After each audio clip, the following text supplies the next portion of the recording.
Okay, so we've seen that the education system doesn't really teach us those skills we kind of think it does, that it largely teaches us in subtle ways to be productive people, to be good little workers in a workplace. Some of you have already contributed to this discussion online. But now we want to look at something a little bit deeper.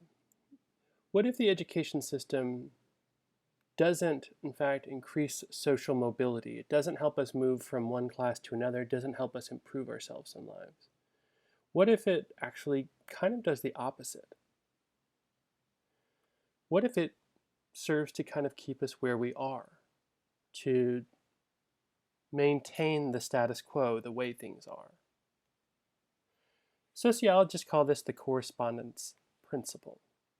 What this means is that basically our schooling tends to correspond to where we are in society, and the effect of that schooling tends to correspond to whether we're already in a privileged or in a non-privileged position. So, in other words, if I come from a lower class background, the education system is more likely to keep me in that position than it is to help me get out of it. How does it do this? Well, we can look at this from a couple different angles. We can look at the role of parenting, we can look at the role of testing, we can look at the role of tracking. And in our next little slideshow, we'll look at segregation. So parenting. What these two images are showing us is from left to right, in each one, the income of the student is increasing. In other words, it starts from an income of essentially zero, meaning they might be completely on welfare, to 200,000. We go to 200,000 because beyond that, the amount more money you make doesn't really matter. You're pretty darn well off. And each of these different big, broad lines shows us what proportion of the students have a particular level of education or achieve a particular degree. So those big red lines are people who achieve a high school degree but not more. The big orange lines are those who get associate's or bachelor's degree. And the big yellow lines are those who get a graduate or a higher degree. Now, you might notice a couple different things. First off, that in the chart on the left, the parent has a college degree. Now, we went with father in this instance, but you'd really get the same kind of thing if the mother had it. The important thing is that one of the parents went to college and got a degree. Notice that in the chart on the right, the amount of people who are lower income who get a higher degree is pretty narrow. In fact, there's a lot of people who just have high school, most of them just have high school, or even drop out of high school. That's that big black line in the chart on the right.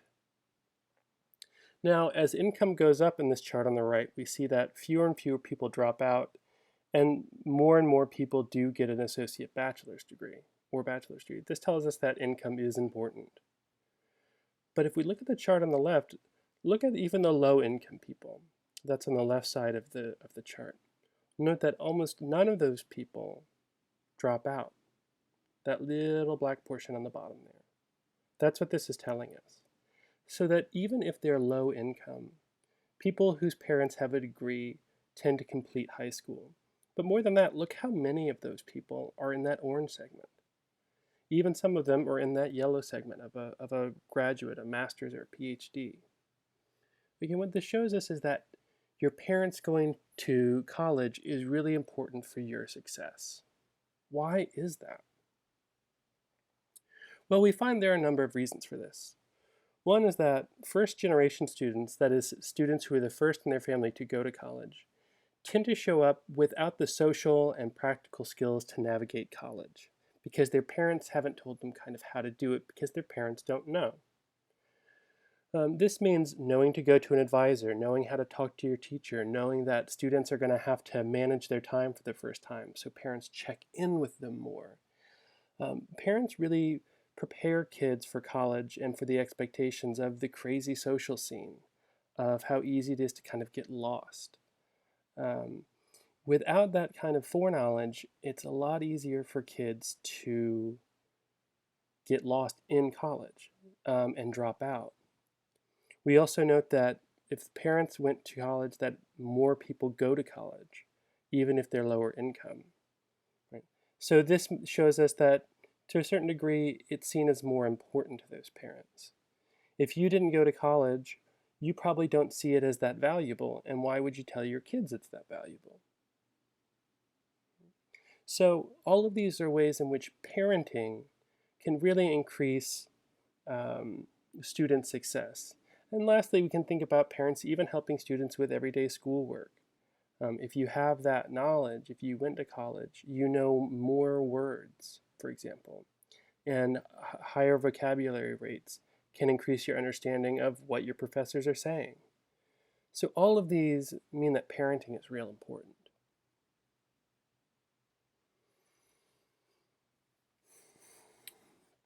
So what this is showing us is a breakdown of those who complete their degree at their starting institution versus the green line, which is not enrolled, aka they dropped out, and breaking it down by race. Um, Note that 30% of almost all students will drop out. About 12% of all students will complete at a different school, so some of you are transfers, you're maybe familiar with this, and that even 13% after 6 years are still enrolled, still trying to make it through. Now we might note that these numbers are very different for white and Asian folks than for black and Hispanic folks. 44% of all black students drop out of their college and 35% of Hispanic students, compared with only about 26% of white folks and even 20% of Asians. While getting your degree will increase your income and increase your knowledge and ability to function in society, what this is showing us is that getting that degree is hard. Right? Completing school and getting to the end can be difficult for students. We've already discussed some of the ways in which this is true. If your parents didn't go, college can be a bewildering and strange place. It doesn't do what we always expect it to. But there are other mechanisms that keep students from succeeding. One is testing. You all take tests in my class, in most classes. Schools really like standardized tests. You had to complete tests in high school, and many of you probably took SATs or ACTs to get into college. One thing we can ask ourselves is, what do tests test us on? Are they testing our intelligence? Are they just testing our knowledge? Maybe you went into an online class when you took an SAT on how to take the SAT. Perhaps people have taught you over time how to guess better on multiple choice questions, for example. We've covered this in our class. Standardized tests actually originate in the eugenics movement. The eugenics movement sounds pretty fancy, but it's actually the basis for Nazism. And the idea behind it was basically that if we can test people who are more intelligent and who are just better people, depending on whatever racist idea they had, and we breed them together, get them in the sack together, um, then we can create an ideal race of people, eugenics. Like breeding plants, we want to breed people. It's pretty weird, it's pretty racist, but standardized testing actually emerged out of this as a way of trying to test, supposedly test intelligence, though really that's not exactly what it tests. Consider the fact that most of these tests are written by people who are white, who come from, as we've seen, probably a privileged background. More of those PhD people have parents who are upper class and who went to college. And so, in many ways, we see that standardized tests reflect their worldview. consider this following question. You all should know these analogy questions from the SAT, perhaps, if you took it. I was taught to read these as runner is to marathon as blank is to blank. This is an actual SAT example. Can you figure out the answer?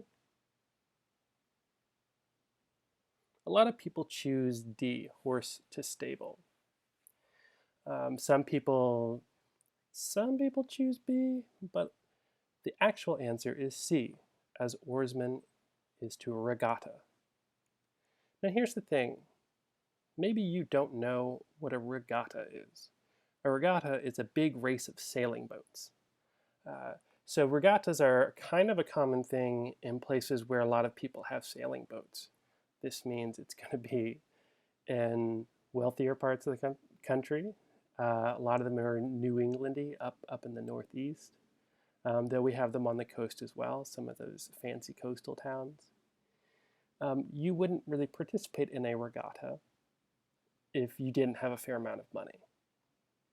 So what this shows us is that this isn't necessarily testing knowledge, it's testing your class background, it's testing where you come from. So a regatta and a marathon are kind of similar in that a marathon is a bunch of runners trying to get to a finish line. A regatta is a bunch of boats trying to get to a finish line. And so an oarsman within a regatta is like a runner in a marathon. But if you don't have any idea what a regatta is, if you don't, have a boat, why would you know the answer? This isn't about knowledge. It's about class.